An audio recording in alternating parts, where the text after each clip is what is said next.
Good morning, boys and girls. It's Terrific Tiger Tuesday.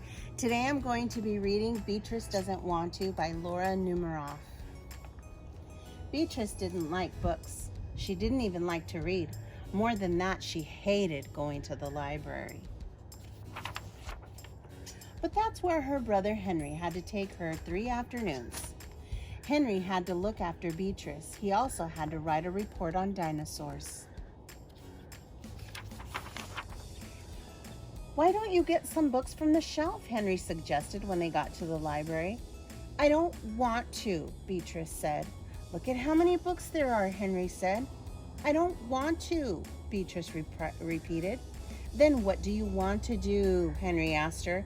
"I want to watch you," said Beatrice. "But I have to work," said Henry. "I'll watch," said Beatrice. "I give up," said Henry. He worked on his book. Beatrice watched. He tried not to notice her. The second day, Beatrice didn't want to go back to the library. "You have to," said Henry. "I don't want to," Beatrice told him. "But I have to work," Henry said. When they got there, Beatrice saw a big comfy chair. "I'll just sit here," she decided. "Okay," said Henry, "but don't move until I'm finished." Henry began to work on his report. All of a sudden, he felt someone tapping his shoulder. He turned around and there was Beatrice. "I'm bored," she said. "I give up," said Henry. On the third day, Beatrice followed Henry around while he looked for more books. "Can I have some?" Beatrice asked. Henry gave her books to hold. "They're too heavy," Beatrice wailed. "I really do give up," said Henry. "You're driving me crazy." "Please be," Henry begged. "I've got to get this report done. It's due tomorrow." "How about a drink of water first?" said Beatrice. They went down the hall to look for some water. Suddenly, Henry saw a poster. "This is it," he thought. "The librarian will read Albert Mouse has a brand new house today at 4 p.m. in the children's room." "Come on," said Henry. "I don't want to," answered Beatrice. "Too bad," shouted Henry. Before Beatrice knew it, she was in a room full of other children.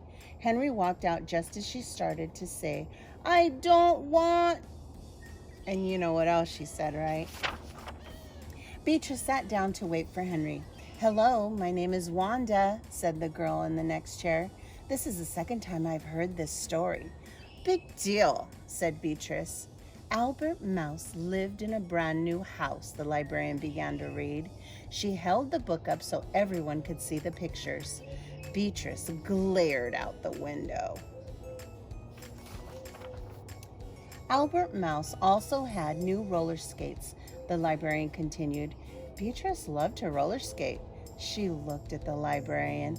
"But Albert's mother wasn't too thrilled when he skated through the house," the librarian read. The boys and girls laughed, and Beatrice smiled. She remembered the time she had tried roller skating in her own house. Then Beatrice laughed. She listened to the whole story. And when the story was over, Beatrice went up to the librarian. "May I see that book, please?" she asked. "Of course," said the librarian.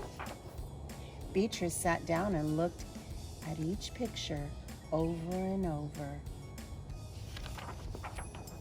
Suddenly, she felt someone tapping her shoulder. "Time to go," whispered Henry. Henry whispered. Beatrice kept looking at the pictures. Henry stuck Beatrice's hat on her head. "We have to go home now," he said. Beatrice ignored him. "Come on, Bee," Henry said. "I don't want to," Beatrice said. Now, boys and girls, you might not want to be reading or maybe doing your homework or logging into Classroom, but I promise you, once you start getting in a routine and start to do it, you're really going to love it just like Beatrice. I miss you. Bye.